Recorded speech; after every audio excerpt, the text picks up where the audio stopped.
Hello and welcome everyone to today's Association for Manufacturing Excellence webinar titled Kata for Daily Improvement.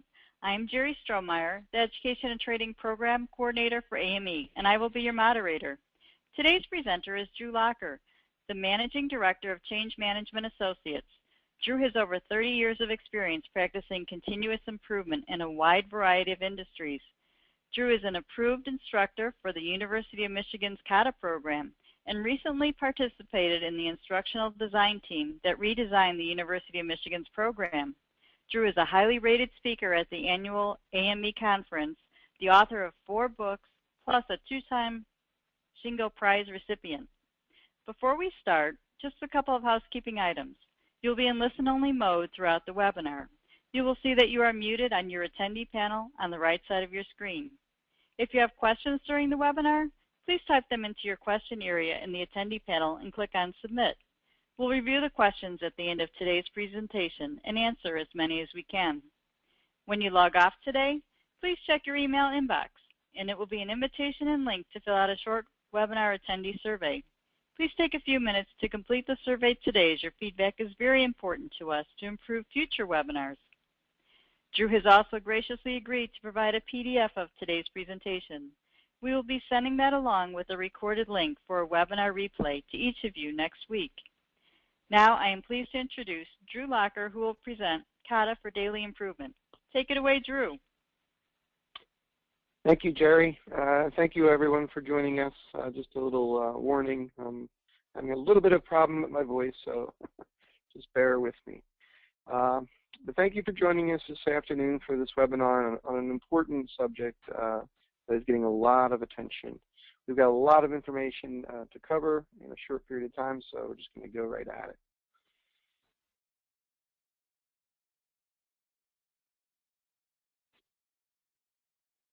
Uh-oh, it locks up. Let's try again. There we go. Great. So before we get into Kata, I just want to do a real quick review of what is it to be a lean enterprise. I mean, really, what are we after? And, you know, what we're after is development of a culture of continuous improvement in all organizations, a sustainable culture of continuous improvement. And, you know, in the 30 years I've been kind of going at this CI stuff, I'm really pleased that people are understanding what this is really about in culture. Now, that's not an easy thing to achieve, is cultural change, but more and more organizations understanding that this is something that they have to undertake, and it's a long journey. So what this basically means is getting people that coming into work on a, you know, every day, every week, trying to think about how do we do a little bit better than last week, last month, last quarter.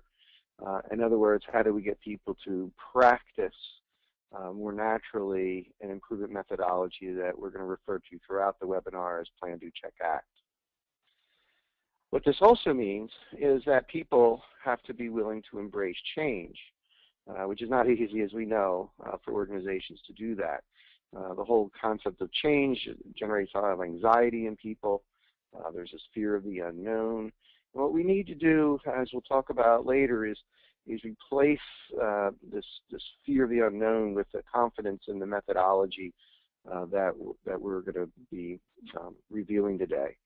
I always like to refer to Dr. Deming, many of you have heard of from years past, and one of his 14 points for management, number 8 to be precise, was drive out fear so that everyone can work effectively for the organization. So getting people to practice CI means they have to embrace change, and Kata can actually provide a forum for that. Now, when we talk about lean and see how people and organizations have been going about doing this, we see 2 major approaches. Training the masses, you know, pumping people through classroom kind of training and education, which has its purpose, but then the organization hopes that people go apply it. And as we probably, in our own experiences, have seen, that falls far short. Then we see other organizations taking an event or episodic approach, doing Kaizen events, rapid improvement events, whatever you want to call them. The more the merrier, and then the hope of the organization is that they keep it going. And what we'll talk about shortly is that both these approaches kind of fall short of what we're trying to do in terms of creating that culture of continuous improvement. Because both of those approaches are episodic or event-based. They occur periodically. So if you think about on this graph, we have a Kaizen event. We have at least 6 to 10 people participating in it. Then we're going to do another Kaizen event, and we'll want to involve others, so it's a different 6 to 10 people, and so on. What ends up happening is those people get excited, they get some education in Kaizen and TDCA, but because they don't get a chance to practice, their knowledge and skills will quickly fade. And I use that term deliberately because there's studies that go back 100 years that talk about how people retain information and all. And if they don't use what they've learned, they'll lose about a good chunk of it, as much as 80% over or after a 2-3 week period of time. So as you can see, classroom type education, the events, whether it be value stream maps, rapid improvements, Kaizen events, they're inadequate in terms of developing the requisite skills, knowledge, and mindsets for people to embrace change and be good and improve their skills of process improvement and problem solving. So we need something more.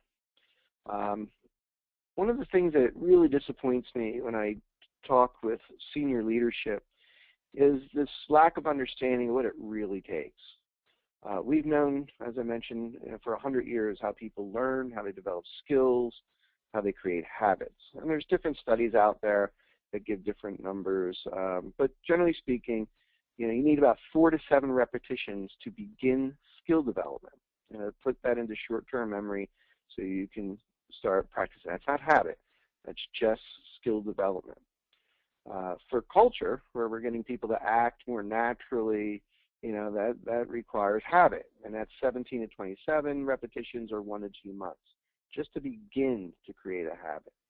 Again, these numbers from different studies dating back over 100 years are valid, and leaders in particular have to understand that this is what it takes. And we're not even talking about mastery. That requires thousands of hours of practice. We're just worrying about, for now, getting people's competency with problem solving and process improvement in the shorter term. So that's why we need something else. We need something else in between the episodic or event-based approaches, and that's the gap that Kata can kind of provide, daily or near daily improvement. So improvement Kata provides that methodology based on PDCA. Then leaders can kind of guide this. They're the best folks to guide this on a daily or near daily basis. That's where the rubber hits the road.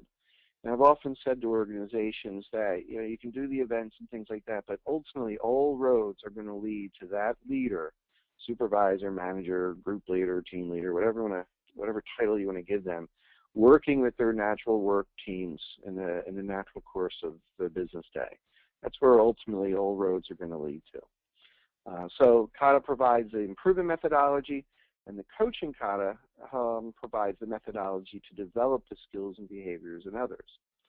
So I like to kind of put it, Kata puts the continuous in continuous improvement. The improvement Kata models the human scientific creative process, and problem solving and process improvement is indeed creative, and makes it teachable and transferable to any organization.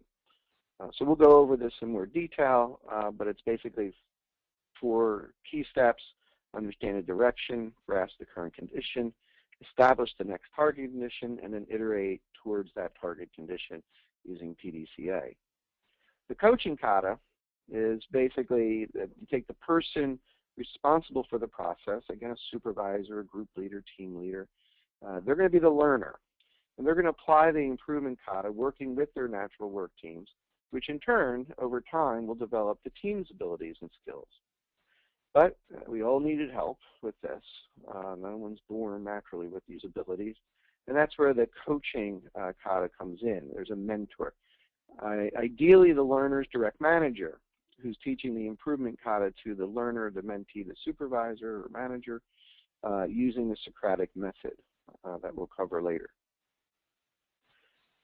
So we talk about this culture for continuous improvement, and it is elusive. It is not easy. We all recognize that. It's going to take time, but it can happen, but only through deliberate practice. If you think about an organization culture, that's their norms, their habits and routines, which teaches the pervasive mindsets and behaviors in any organization, whether it be business or social organizations. So if we want to change that culture, it's got to happen through deliberate practice of new behaviors, which again can be modeled in using both routines, both kata. And if we practice it enough, we in turn can change our norms and habits, which in turn can change the mindsets and behaviors of the organization over time. So I always like the Zig Ziglar quote, "Repetition is the mother of learning, the father of action, which makes it the architect of accomplishment." The four-step improvement kata, again, is repeatable and can operationalize daily or near-daily improvement, adaptation, and innovation. It's a systematic way of achieving goals and meeting challenges along an uncertain path. And it's that uncertainty that makes this very challenging for everyone. And we'll talk a little bit more about that later in the webinar.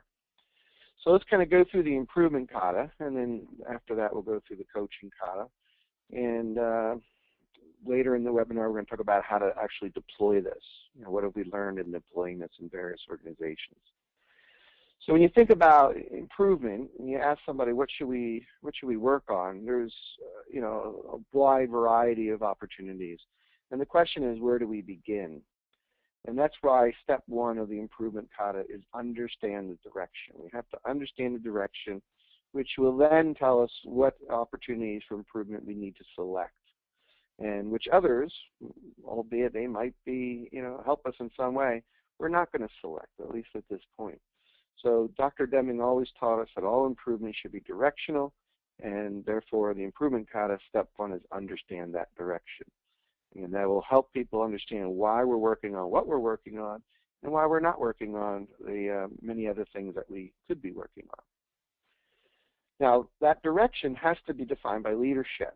We're not expecting the masses to be able to do this. And that direction gives people a sense of purpose, which all humans want a sense of purpose. Ideally, it should be inspirational, a rallying point, and as I mentioned on the last slide, it'll give us some focus. All right, so a vision, we have couple terms that we use in this methodology. The vision, very distant, many years, but then a shorter term challenge, approximately a year out. Again, both of these are provided by or defined by leadership. So just talking about a challenge and a good solid challenge statement, it's kind of if you say, hey, wouldn't it be great if we could, ... that usually makes for a nice challenge statement. So wouldn't it be great if we could assemble the day ordered, a day that we received an order, and ship the next day? And we try to boil these challenges into catchy challenge statements, such as same day, next day. In healthcare, it might be have 0 medical errors, and they might boil that down to cause no harm. Some organizations I've worked at, their main challenge was a focus on safety. So they don't want any recordable accidents, and they framed that or stated that as drive to zero, zero recordable accidents. So I'm not going to review all of these, but basically, again, leaders need to define the challenge and try to boil it down into a very succinct statement.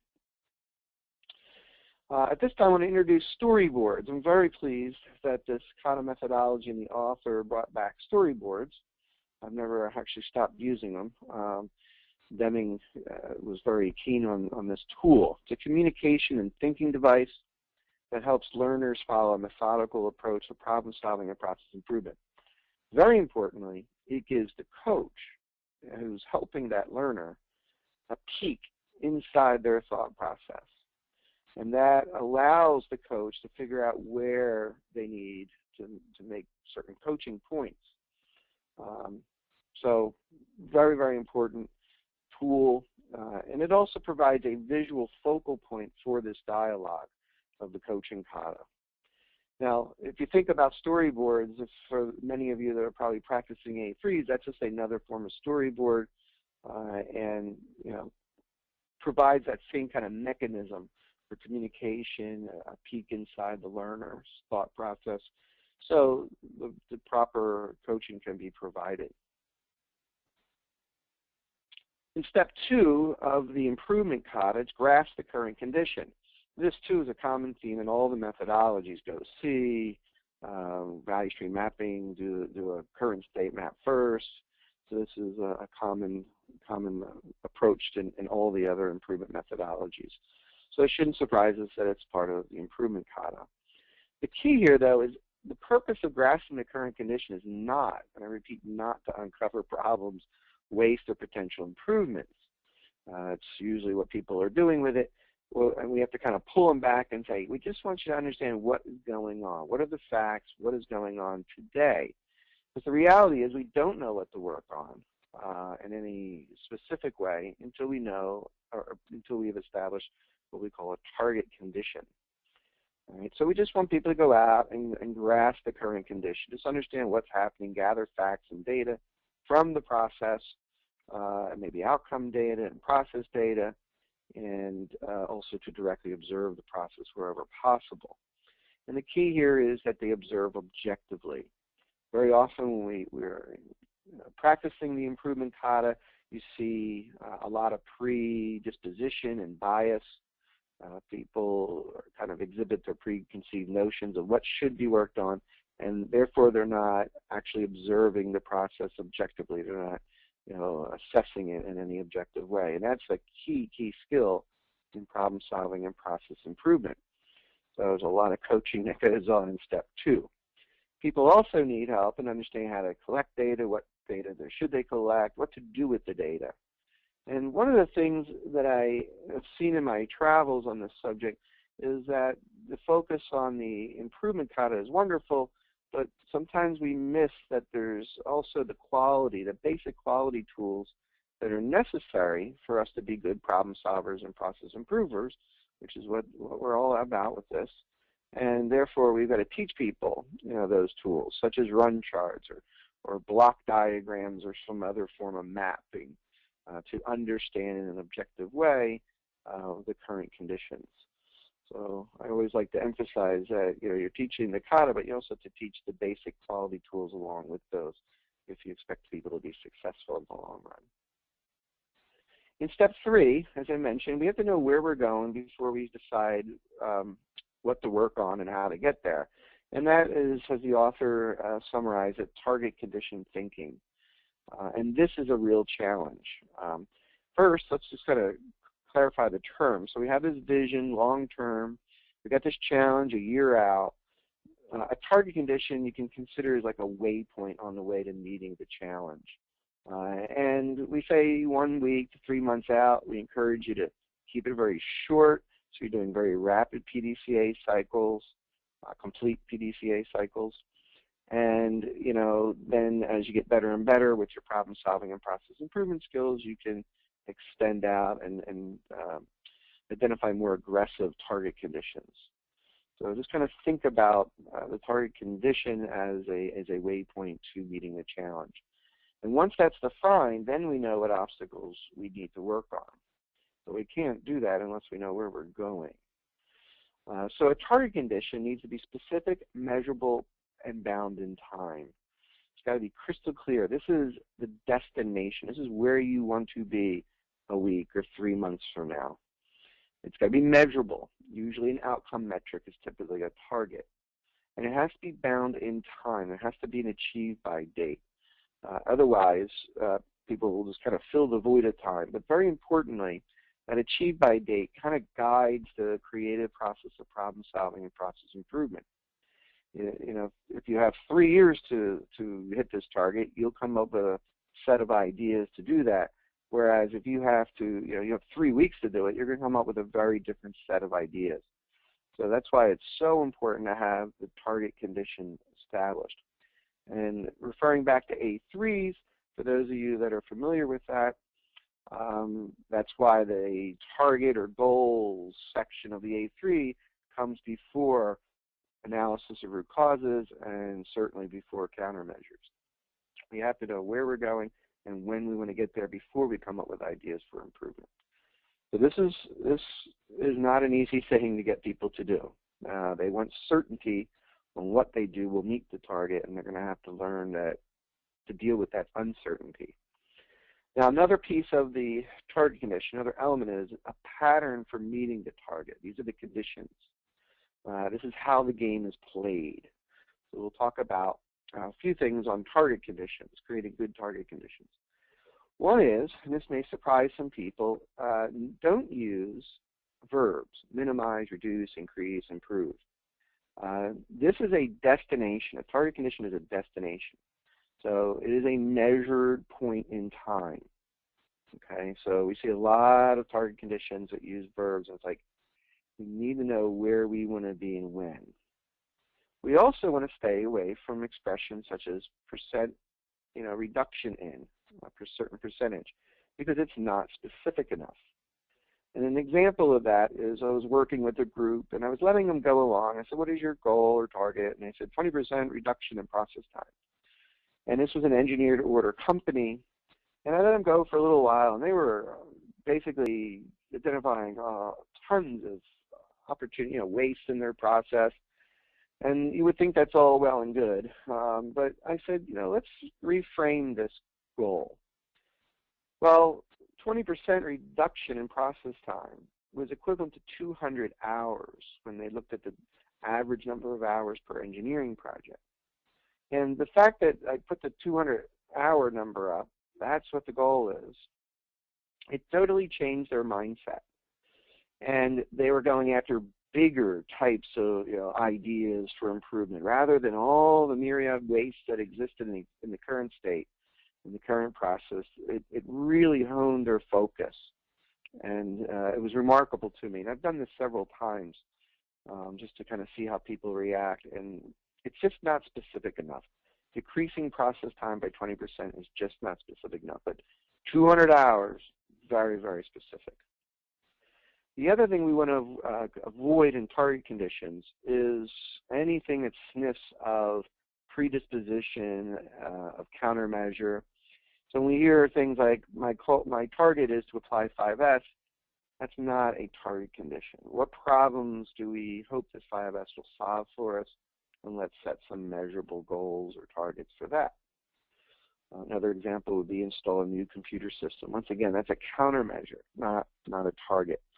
And this is important because to be a good problem solver and process improver, which is what we're after, trying to get a workforce of good, solid problem solvers and process improvers, we need to very clearly distinguish between problem, cause, countermeasure, and goal and target.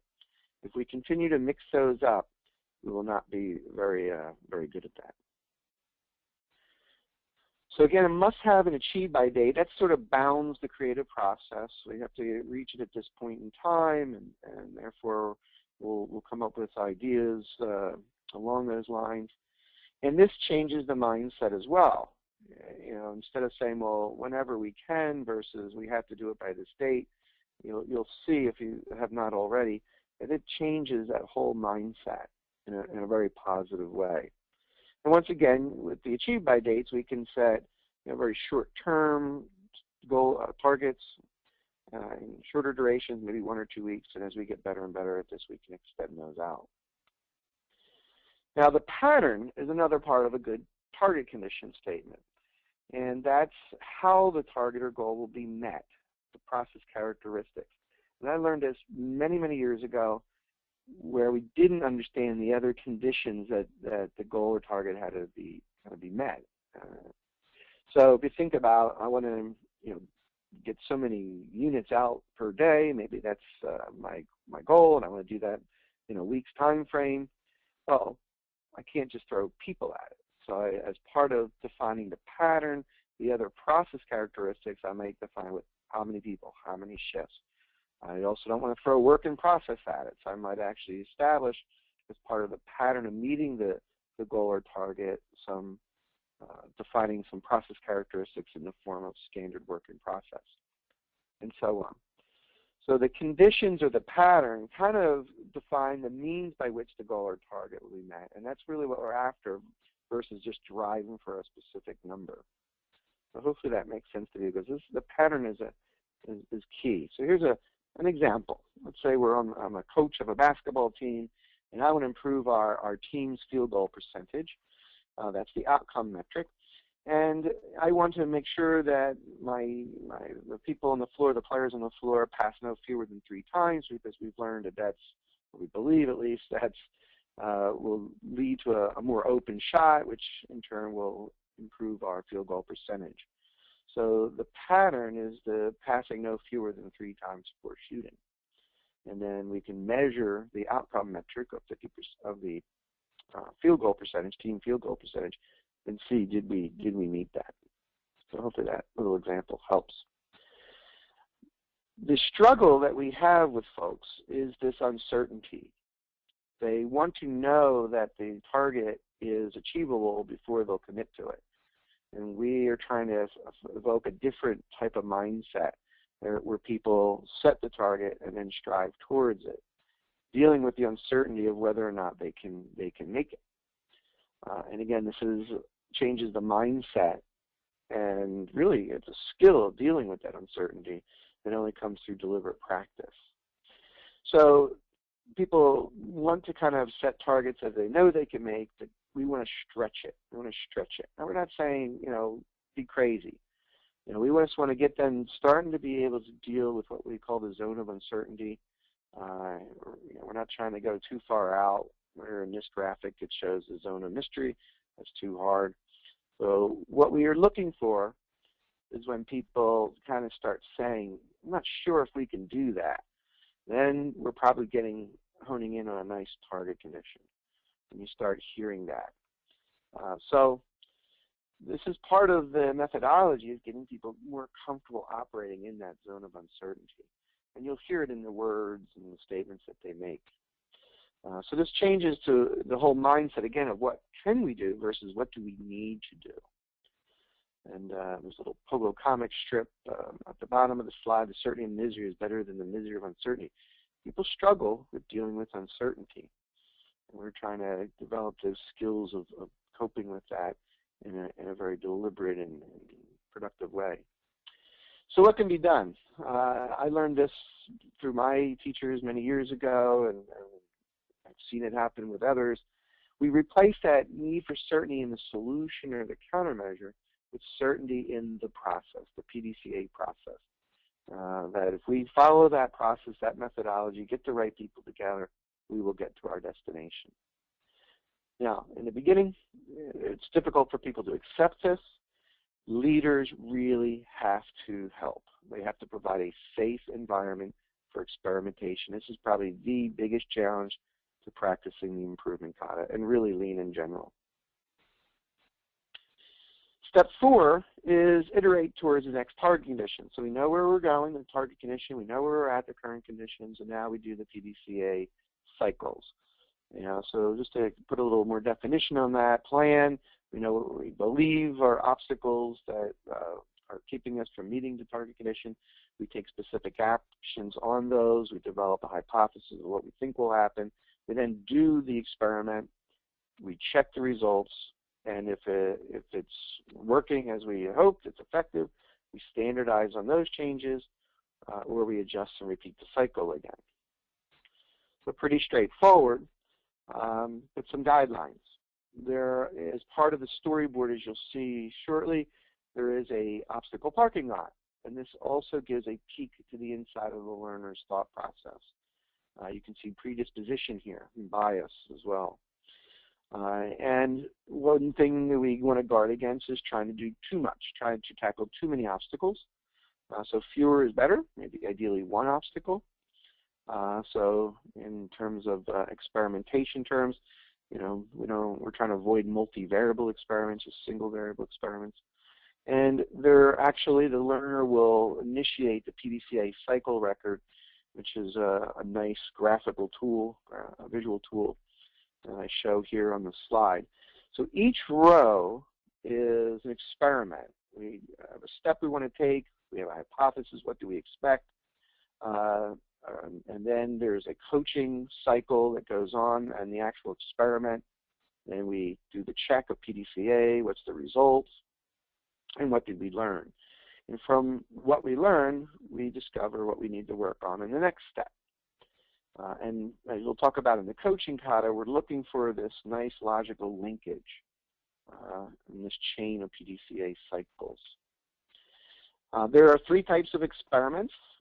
Go see. All of them are valid in that they extend the learning threshold of knowledge of the learner. So I can go see and gather through direct observation more information. So I'm learning more about the process or situation. Don't expect any changes to be made, but it's a valid experiment in terms of, again, increasing the learner's threshold of knowledge. It could be an exploratory experiment where we introduce a change to see how the process would react. Kind of poke the process a bit and see what happens. So we have a better understanding of how the process is operating. And maybe as a result, identifying a true obstacle. Because up to this point, what we believe are obstacles are just, hypotheses at this point. We could actually do a more deliberate experiment where we make a change to the process, predict what will happen, introduce the change, again, ideally one factor, not multi-factors, and then PDCA, check what was the effect of that change, and then adapt accordingly. So these are presented in order from less to more scientific, from the top to the bottom. And again, some people would argue that maybe the top one is not an experiment, but if we think about it as expanding the learner's threshold of knowledge, it certainly qualifies under that definition. One more thing about experimenting is it's a learning and teaching opportunity. During the experiments, the learner is going to engage their work teams. So this is their chance to start teaching them the systematic approach, PDCA, maybe some of the quality tools. They should be reviewing the storyboards and with their teams, and this begins the engagement process with the broader group. So that's the improvement kata. The coaching kata is provided throughout, every step of the way. Step 1, understanding the process. The direction. Once that is defined, again, by leaders, the coach is making sure that it's understood by the learner. This is a great opportunity for the coach to reinforce why it's important, and so on. There's coaching that goes on and grasp the current conditions. Encouraging people to go see, not just take data out of computers. As I mentioned earlier, helping people identify what data to collect, how to collect it, and then what to do with it, how to analyze it. In step 3, as I hopefully made the point, this is a tough step for practitioners, and a lot of coaching is needed here. The coach helps the learner find their threshold of knowledge, tries to get into that zone of uncertainty, and sets and creates very valid target condition statements, and all along providing that safe environment. And of course, in step 4, where we're into the PDCA experimental cycles, the coach should be encouraging rigor to PDCA, making sure we're not skipping any of those steps. Make sure that they understand the applicable quality tools and problem-solving tools, and providing any support for experimentation as well. So there's a lot of coaching cycles that occur here as the changes are actually being made. And this all takes place around the storyboard. So here's an example of one. We've got the focus process, that's what we're focusing on, or the learner is focusing on. We've got the vision and challenge statements, so that's a constant reminder, this is where we're going, and the coach can periodically refer to those if necessary. We've got a section for the target condition, and we have a section for the current condition. This is where you would put, maybe the charts and things, understanding the current conditions. Then we have the obstacles parking lot, and then the PDCA cycles record, the form that we looked at before. This provides us with a focal point to facilitate the conversations. And as I mentioned, the board itself and the information that's on it kind of gives a peek to the inside of the learner's thought process. So the 2 routines are linked through the PDCA cycle record. So before an experiment is conducted, there's a coaching cycle. Certainly after the experiment has been conducted and before the learner moves on to the next step, there's another coaching cycle. So that's clearly marked on the PDCA cycle record. And the coaching is in the form of questions. Okay. So one of the things that the coach is looking for is this kind of continual link of, logical link through the various experimental cycles. One of the things that the coach is looking for is that the learner is staying in, as we call, the corridor. So what this means is that they're staying focused on the challenge, they're staying focused on the target, and they're not drifting into other areas. What a coach has to be very careful of doing is dictating the path. There are many ways to get to the destination. The one that's going to work is the one that the learner commits to making work and finds work. So this is one of the most difficult things for the coach, is to dictate the step-by-step how to get there. That is not what we're doing. What we're just want the coach to do is make sure that the learner is practicing good, solid problem solving and process improvement. So this is not easy because most coaches are managers or leaders or even CI professionals fulfilling a coaching role. You have to be very careful to, be very keen to understand that there are multiple paths to a target, not just one way. And they've got to let the learner find their ways, even though it might be a little different than the way they would take. They just have to allow that. And, if they don't, the whole process stops, basically. As the coaching is going on, words matter, because the coach might inadvertently or unintentionally take over the process. If they dictate the path, they're certainly going to, take over the process. So we've got to be really, really careful. At the same time, we want the coach to provide that safe environment. So what we've learned is words matter. If you use words like, let's try it and see if it works, people in their minds are thinking, what if it doesn't? Let's think about saying, let's try it and see what we learn. And it does indeed evoke a different reaction from people.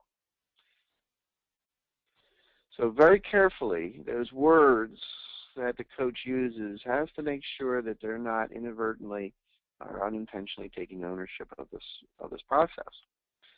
So if a coach says, I think you should, the learner's probably hearing, I better do this. This is what he or she wants me to do.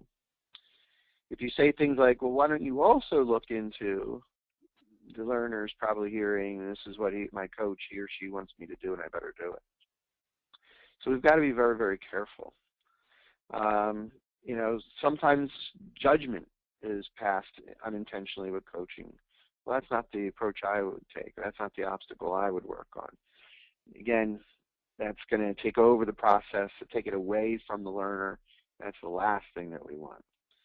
So the way these two routines work, it's a matter of mutual accountability. The learner for improving his or her process, and the leader for providing the necessary coaching without taking it over. And if this is done properly, a strong bond forms between learner and coach. And I think that's important. I think we've probably all experienced this in our lives with teachers we had in the past or coaches in sports, that kind of thing. And that's why I'm a firm believer we cannot delegate this coaching responsibility to others. It ultimately, in time, has to be, my direct boss or supervisor or manager. Okay. And I see a lot of organizations delegating this responsibility to the CI professionals. And I'll ask, is this like a short term? Is this long term? And too often the answer is, this is long term. So what is very interesting to me, we've always asked or suggested to people to practice the Socratic Method, and we never actually gave anyone a set of questions. So I'm real pleased that the author did just that, the author of Kata. And the idea of the Socratic Method, coaching by asking questions, avoids some of the pitfalls that I've been mentioning. If I give someone the answer, their thinking stops. Little learning occurs, and frankly, it's disrespectful. If the leader is the only one that has all the answers, it's really disrespectful to others, and People will see that, feel that over time, and they'll disengage.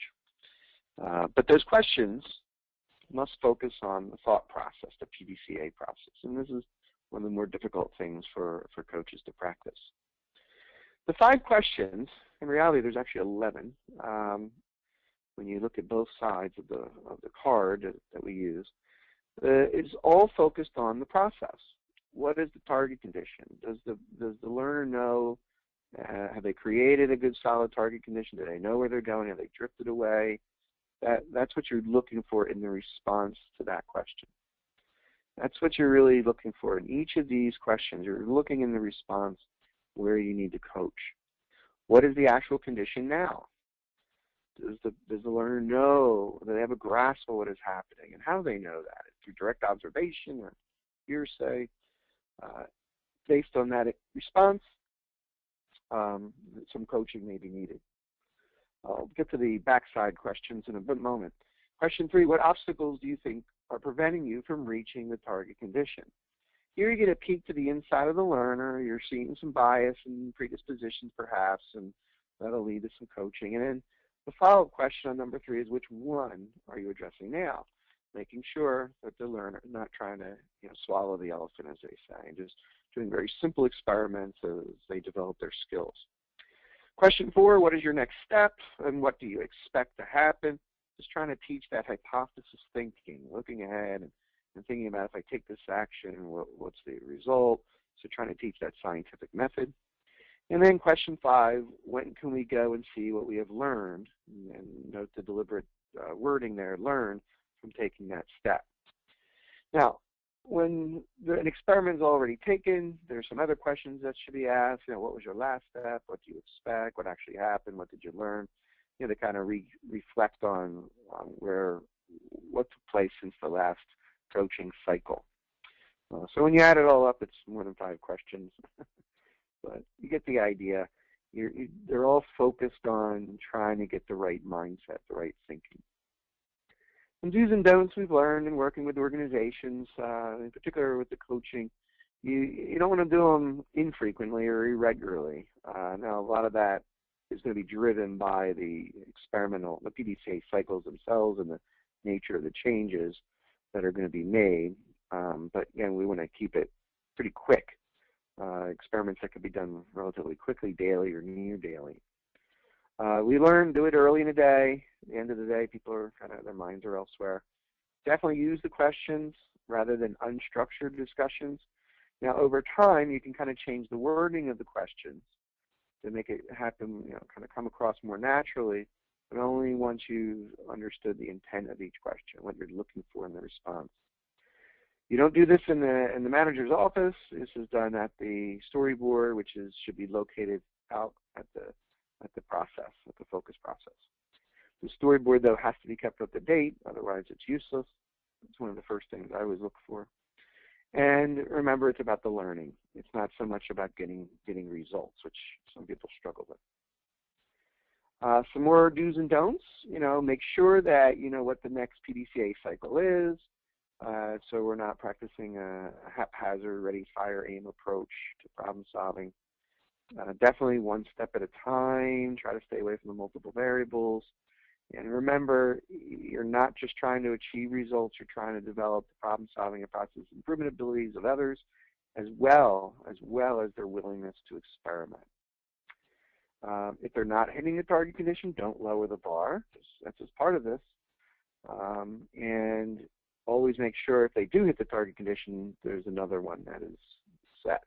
So we're truly practicing continuous improvement. So that's the coaching kata, albeit quickly. So I just want to go over deployment strategies, and then we'll open it up to Q&A. I think, as with pretty much all of the lean concepts, a narrow and deep approach works best. In other words, take like a vertical slice in the organization where you'll have maybe a supervisor and a manager of that supervisor, because that's ideally who should be, that linkage there will in time be the coach. And then get through deep practice, start developing sufficient skill, begin to create the habits, then go through other slices, other vertical slices. What you do not want to do is take horizontal slices. Oh, I'm going to teach all my supervisors this. They need that support. They need that coaching, and time that coaching has to come from their own direct manager or leader. So that first group, once they develop the skills, often can become what we'll call second coaches for other groups. I'll clarify in another slide. A couple other things. A coach should be a learner first. I experienced this working with the author. And it just gives you, a better appreciation, not just of the methodology, but also the emotions that are around all this. I know that I tapped into emotions I hadn't felt in years when I was the learner first. So I think it's, well said, that it's hard to teach something you don't deeply understand, or at least you haven't experienced yet. In the beginning, the coach can be someone else, can be a capable CI professional, or maybe other leaders who have the requisite skills. But they really should just be modeling the skills and behaviors for those that will ultimately be the coach and the actual leader of that process, and in time their manager or leader. I think you can start off with the CI folks, but I think there's got to be a transition. And I know when I wrote on this in the past, I offended some CI people, but again, remember what we're after: sustainable improvement. And if the local leader is not supporting this, it's not going to happen for very long, no matter how good the CI professional is. Therefore, we also strongly recommend a second coach. And this could be anyone that truly understands the process and the behaviors and what we're after, the objectives of this. So CI professionals are great at being second coaches. The second coach provides a passive role, watching the interaction between the learner and the coach, usually their direct boss, and then providing feedback after that interaction. We all need some help with this, and that includes the coaches. So the second coaching role we find is a critical success factor. And again, it could be anyone. Very often it's the first group. They pull the second coaching role. Can be CI professionals, can be outside resources until you have sufficient second coaching resources internally. And a lot of who this will be depends on your existing culture. In other words, how willing are people able to accept coaching, and from whom? Some people won't accept coaching from anyone but their boss. So this is a meaningful conversation that takes place during deployment, or even before deployment, really, who's going to be the second coach. And that pretty much wraps up the presentation. Just in summary, the true objective of Lean is to create this culture of continuous improvement. That doesn't happen by chance. It requires methodology, skills, and a mindset for continuous improvement. The improvement kata and the coaching kata can provide the methodologies. The practice of each develops the skills, and in turn, the mindsets. So, as I often say, kata can put the continuous into continuous improvement. So, opening up for questions. Anyone have any questions? I think we're pretty good on time, Jerry. Yes, we are. Thank you. And now we'll review any questions, as Drew mentioned. So if you do have any questions, please submit them on the right side of your screen. So we'll just go right into one. Do you have any recommendations for applying Toyota Kata to knowledge work where there is less frequent repetition of the target process? That's a great question. This is all scalable. Right? When we do these events on site, very often we pick very short cycle time type of processes just to give people the experience to get through PDCA maybe 2, 3, 4 times in just a few days. But the reality is not all processes lend itself to that. And it's not just, knowledge work, it's manufacturing processes as well. A couple points. One, it's just going to take longer. Keeping in mind that people can lose, or their skills will fade, it's going to take probably more repetitions than if the processes that are being used are of shorter cycles.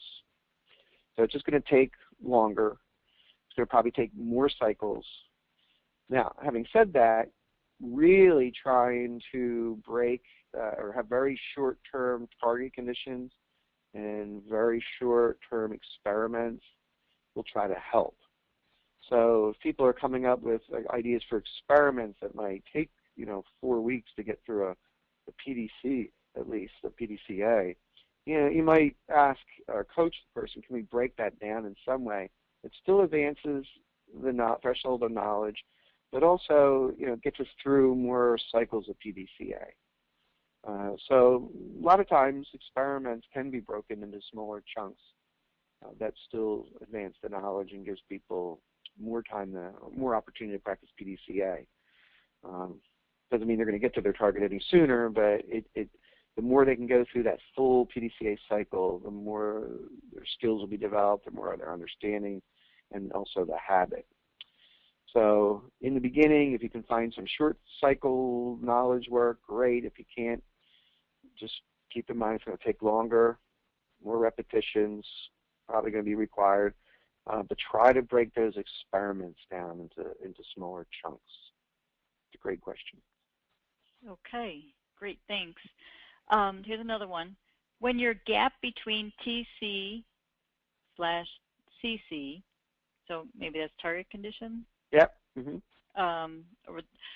Is a quality percentage, how do you show the differences between your block diagrams between current condition and target condition? Can you read that again? If the Sure. target condition is a percentage. Right, is a quality percentage. How do you like show the some differences? yield number, perhaps, right? Okay. Right, so how do you show the differences between your block diagrams between the current condition and the target condition? I don't think you're using the block diagrams as a tool for that. You're probably gathering maybe some yield information over time. So I would think you would display that on a run chart. And you can clearly show, kind of where the current conditions are versus, what your target yield will be. Okay. I don't know if that answers the question or not, but I don't think we would try to depict that on a block diagram. Right. They responded. Great. Thank you. So super. So the next question is, how do you break down small daily improvements that align with the one-year challenge? One-year challenge objectives seem like a handful of projects, but to spread the culture, you need to execute multiple daily improvements. So that's that's embedded in this methodology. So if we set as an organization, like I was working with a company earlier this week, and their goal is 98% fill rates. They happen to be at 92. And they expect to be there in a year. It's a big challenge.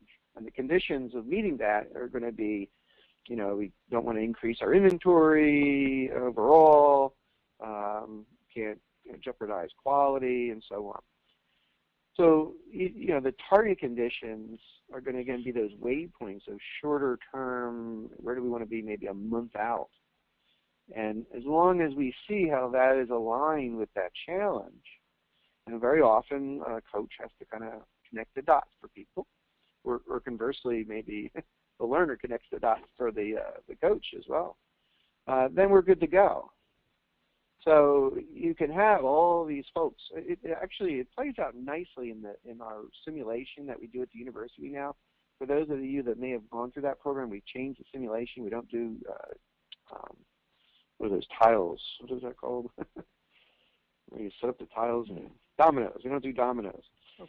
And what's neat is that all four groups have a single challenge that they're all working for, but they're all doing their own PDCA, they all set their own targets, and they're all aligned.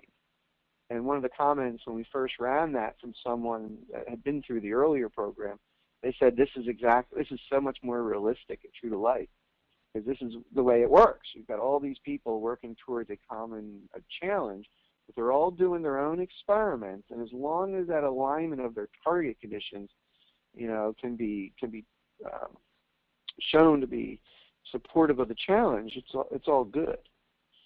You know, so again, I don't know if that's answering the question, but it's you know, on the storyboards, everyone's going to have the same vision or challenge, or maybe not everyone, but those people that are involved in that part of the business, because the business can have several challenges.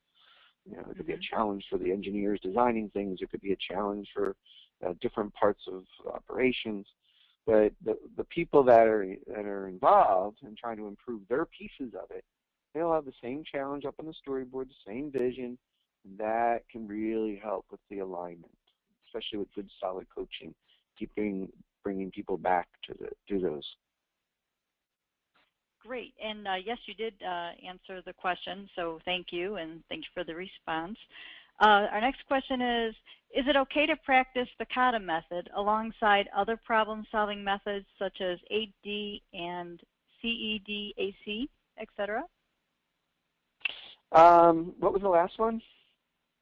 8D and CEDAC. CEDAC, okay, yeah, cause and effect. Absolutely. You know, these things all should be viewed as complementary. And if you don't view them that way, you're just going to kind of confuse people. Whether the methodology is value stream mapping or rapid improvement or Kaizen events, this just fills, I believe, a gap in our methodology box.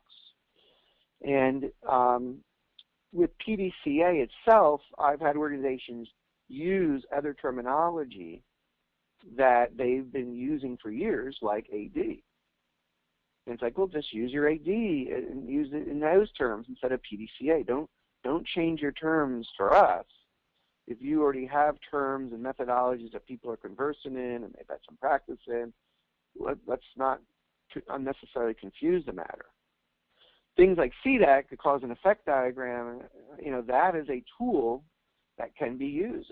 When I mentioned the quality management tools, we need to teach people those. If they're going to be good problem solvers and process improvers, they need those tools. They need to be good at those tools over time, and they need help in developing those abilities. So when you see the opportunity as a coach, you say, maybe CEDAC would help. Here, have you ever heard of it? No. Let me help you with the first one, you know, maybe the second one. And then over time, they'll see when the opportunities arise, and they'll use those tools, and they'll be good at it, and even better, they'll be able to teach others those tools. And I see that we're missing tools in this. It seems to be an oversight.